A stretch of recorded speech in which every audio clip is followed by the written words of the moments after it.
Vijayawada university మంచి భవిష్యత్తు కోసం తెలుగు విద్యార్థులు ఇష్టపడే యూనివర్సిటీ. కాల్ 9059052378 9059052379. విశాఖ మధురవాడలో సంచలనం రేకెత్తించిన ప్రేమోన్మాది దాడి ఘటనలో నిందితుడైనటువంటి నవీన్ ను ఇప్పటికే శ్రీకాకుళం జిల్లా బోర్జా పోలీస్ స్టేషన్ సమీపంలో పోలీసులు 6 బృందాలుగా గాలించి అక్కడ అదుపులోనికి తీసుకోవడం జరిగింది.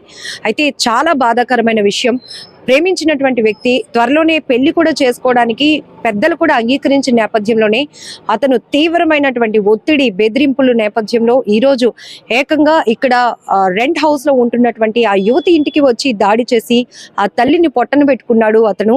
అలానే ఆ యువతి కూడా ఇప్పుడు హాస్పిటల్లో ప్రాణాలతో కొట్టుమిట్టాడుతున్న సందర్భం.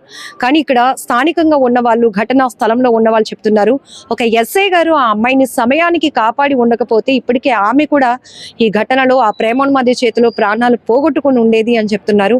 ఇతనే ఆ ఎస్ఐ భాస్కర్ గారు. మీ అందరికీ గుర్తుండే ఉంటుంది, గత కొద్ది రోజుల క్రితం కూడా ఒక భర్త పైన అలిగినటువంటి ఒక మహిళ 4 అంతస్తుల మేడ పైకి వెళ్ళి అక్కడి నుంచి దూకేస్తానని బెదిరించినప్పుడు కూడా చాలా చాకచక్యంగా రెస్క్యూ చేసి సింగిల్ హ్యాండ్ తో ఆమెని పైకి లిఫ్ట్ చేసి ఆమె ప్రాణాలు కాపాడారు.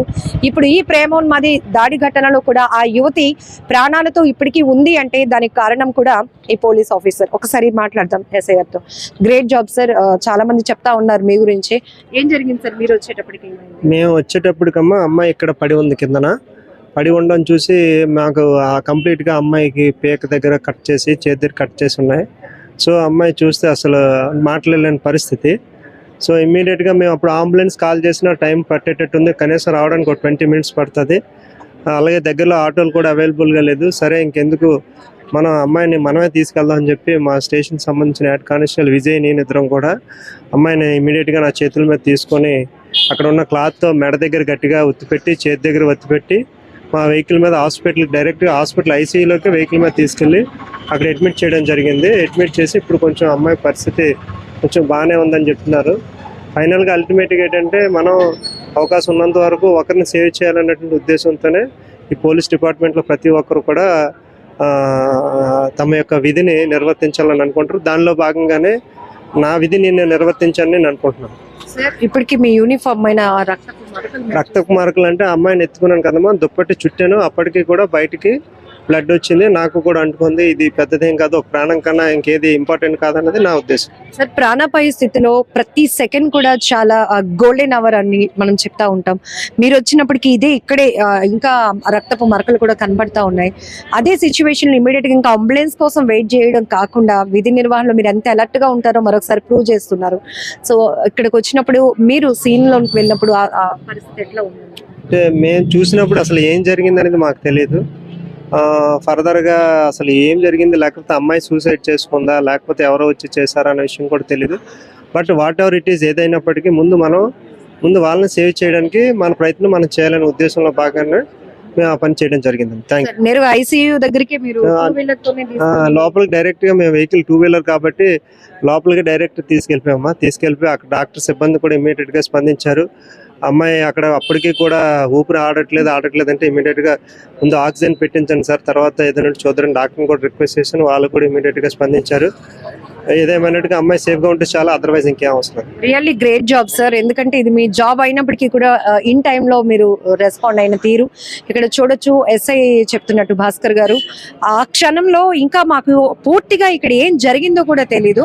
మాకు ఇన్ఫర్మేషన్ వచ్చింది ఇలా దాడి జరుగుతోంది, ఒక అమ్మాయి రక్తపు మడుగులో బయటికి రోడ్డు పైకి ఇంటి నుంచి బయటకు వచ్చి అక్కడ అమ్మాయి కుప్పకూలిపోయిందని ఇన్ఫర్మేషన్ రాగానే మేము ఇమీడియట్ గా ఇక్కడికి వచ్చాం కానిస్టేబుల్ తో సహా. ఆ టైంలో అంబులెన్స్ కూడా అందుబాటులో లేనప్పుడు కానిస్టేబుల్ తో పాటు నేను అమ్మాయిని నా 2 చేతులతో ఎత్తుకొని 2 వీలర్ పైన నేరుగా హాస్పిటల్, ఏదైతే లోకల్ గా ఉన్నటువంటి ఒక హాస్పిటల్ ఐసీయూకి నేరుగా 2 వీలర్ తో పాటు వెళ్ళడం వల్ల ఆ అమ్మాయి ఇప్పుడు సేఫ్, కాస్త ఆ అమ్మాయి ఆరోగ్యం కుదుటపడి ట్రీట్మెంట్ కి సహకరిస్తున్న సిచ్యువేషన్ వచ్చిందంటే గనక అది పోలీస్ ఆఫీసర్ చేసినటువంటి గొప్ప పని అని చెప్పొచ్చు ఖచ్చితంగా.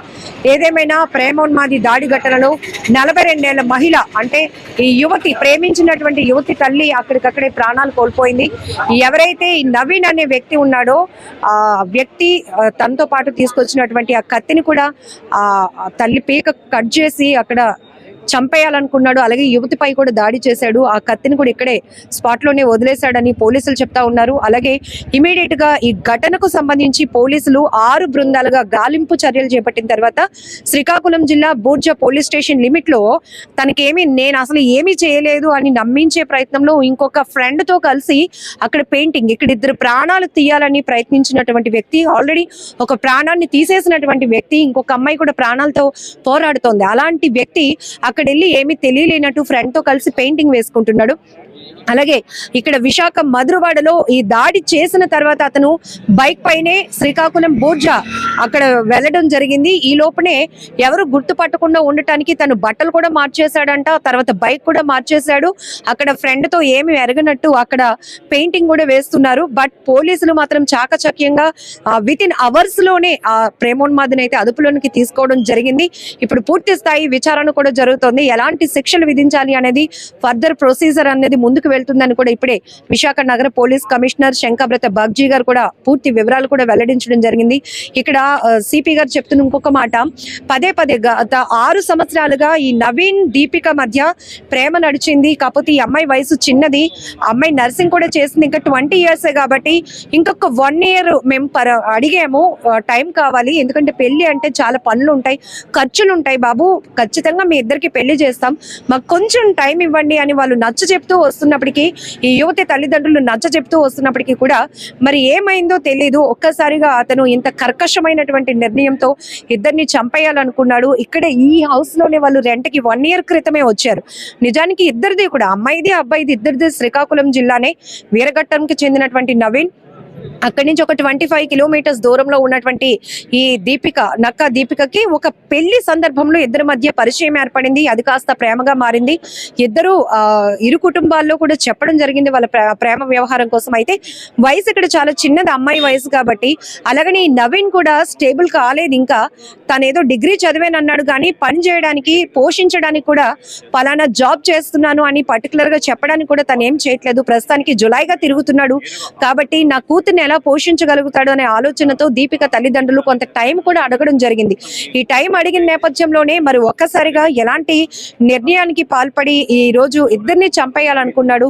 బట్ ఆ యువత అయితే దేవుడి దయ వల్ల బయటికి తను పీక మొత్తం కట్ చేసేస్తే బయటకు పరుగులు పెట్టి కుప్పకూలిపోయింది. వెంటనే పోలీసులు అలర్ట్ అయ్యి అమ్మాయిని హాస్పిటల్ కి తీసుకెళ్లడం వల్ల ఇప్పుడు కొంచెం కోలుకుంటున్న పరిస్థితిలోనికి వెళ్తుందని పోలీసులు అయితే చెప్తున్నారు. మరి అమ్మాయి కోలుకోవాలని మనమందరం కూడా భగవంతుని ప్రార్థిద్దాం. బట్ ఇప్పుడైతే నవీన్ ని పోలీసులు అదుపులోనికి తీసుకున్నారు. ఎలాంటి శిక్ష అమలు కాబోతుందో కూడా ఇక్కడ చాలా మంది వెయిట్ చేస్తున్న పరిస్థితి అని కూడా చెప్పొచ్చు. బట్ ఇక్కడ కేవలం జులైగా తిరుగుతూ అర్ధాంతరంగా పెళ్లి చేసేయాలి అని ఒక తీవ్రమైన ఒత్తిడి, బెదిరింపుల వల్లే ఇదంతా కూడా జరిగిందని కూడా తెలుస్తా ఉంది. ఏదేమైనా ఇక్కడ లోకల్ గా ఉన్న వాళ్ళు కూడా చెప్తున్నారు, చాలా నిరుపేద కుటుంబం, శ్రీకాకుళం నుంచి ఇక్కడికి వచ్చారు. దీపికకు ఒక బ్రదర్ ఉన్నాడు, తను లోకల్ గా ఒక కాలేజ్ లో చదువుతున్నాడు. ఆ అబ్బాయి స్టడీస్ కోసం ఇక్కడికి వీళ్ళు వచ్చి 1 year అవుతుంది. ఇంతలోనే పెళ్లి చేద్దాం అనుకున్నటువంటి ఆ కుర్రాడు ఇట్లాంటి ఘాతుకానికి పాల్పడ్డాడు అని కూడా అందరూ ఒక్కసారిగా విస్తుపోయినటువంటి సందర్భం. ఏదేమైనా చాలా బాధాకరమైన విషయం ఈ ప్రేమోన్మాది దాడి ఘటన. బట్ దీపిక త్వరగా కోలుకోవాలని మనమందరం కూడా దేవుణ్ణి కోరుకుందాం. సొంత అక్క తంతరు, మేము ఉడా రోడ్డు వైపు ఉంటాము. మేము శుద్ధగడ్డ అనేసి ఉంది కదా, అక్కడ ఉంటాం. నేను లేనమ్మా, నేను టౌన్ వెళ్ళాను. మా ఆయన వచ్చారు, మా పాపకు అడిగా నాన్న వచ్చారమ్మా అంటే భోజనం కంటే వచ్చారు కానీ ఏదో ఫోన్ వచ్చిందమ్మా, నాన్న వెళ్ళిపోయారు అర్జెంటుగా అన్నారు. సరేలే అనేసుకొని నేను ఇంకా అన్నం పెట్టుకుందామని కూర్చోను. ఈలోపు మా ఆయన ఫోన్ చేశారు. ఫోన్ చేసి ఏం మాట్లాడుతుంటే అతనికే తెలియదు, ఏటేటో మాట్లాడేస్తాను. ఏటైందండి ఇంకేటైంది, మీ అక్క చచ్చిపోయింది అనేసి అంటే, అదేటండి మా అక్క చచ్చిపోవడం ఏంటి అన్నాను. ఆడొచ్చి చంపేసి వెళ్ళిపోయాడు, పాపకు పొడిసేసి ఇక్కడ ఘాటెట్టేసి మీ అక్కకి చంపేశాడు అన్నాను. ఇంకా అలా ఫోన్ పెట్టేసి నేను అలాగ జమించిపోయి పడిపోయాను. తర్వాత ఫోన్ చేస్తే మళ్ళీ వచ్చాను. నేను మా పిన్ని వాళ్ళకి ఫోన్ చేశాను, వాళ్ళకి చెప్పాను. వాళ్ళకి చెప్పేసి ఇప్పుడు వచ్చాను నేను వాళ్ళు తీసుకొని. నేను వెళ్ళలేదండి, నేను చూడలేదు. అందుకే వీళ్ళకి ఫోన్ చేసి వెళ్ళిపోయింది.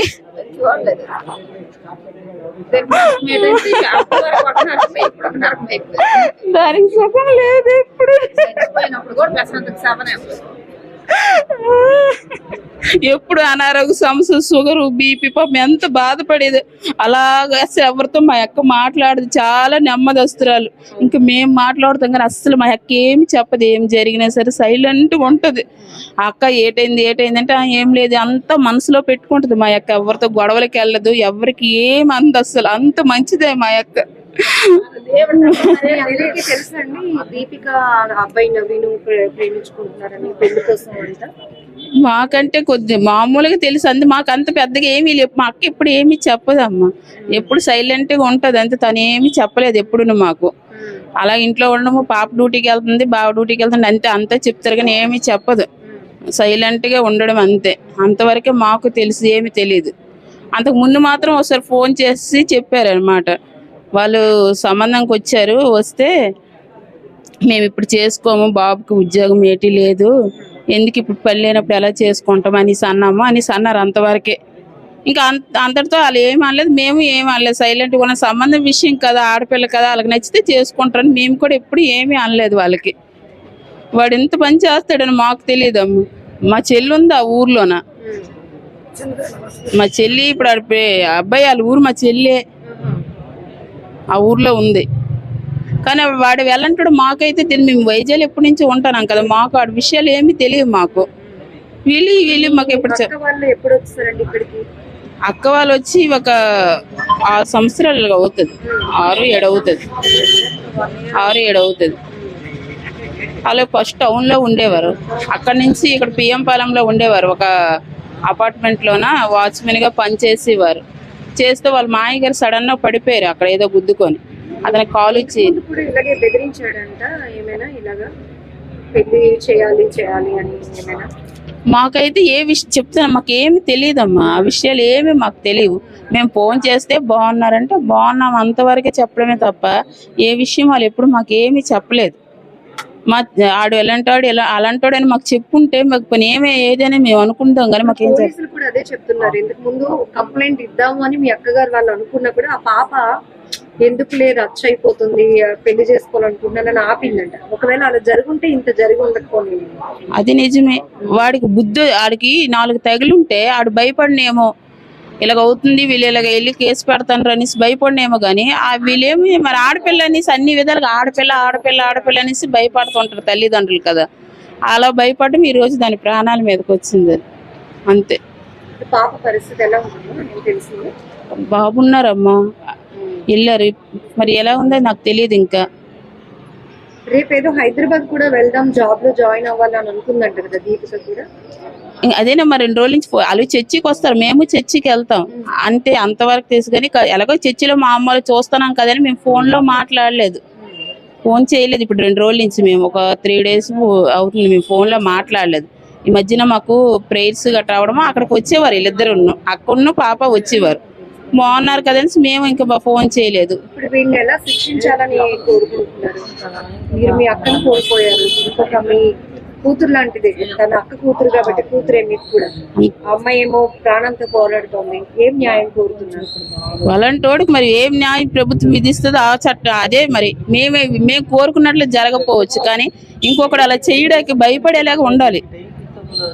ఇంకొకడు అలాగ ఆలోచించకూడదు అంతే, ఇంకొక ప్రాణం పోకూడదు అంతే. ఆడికి చాలా ఆ శిక్ష అందరు వింటే అలా భయపడాలి ప్రతి ఒక్కరు కూడాను. కుటుంబస్తులు కూడా అలాంటి ఇలాగ చేస్తానంటే వాడికి భయం లేని తనం వల్లే కదా, వాళ్ళ కుటుంబం వల్ల భయం లేక కుటుంబం నుంచి వచ్చామంటే ఎలాగ ఉంటాం? పేరెంట్స్ బట్టే కదా మనం ఉంటాం. ఆడ అలాగ ఉన్నాడంటే కారణం కూడా పేరెంట్స్ కూడా కారకులు అయ్యి ఉండొచ్చు, పెంపకం కూడా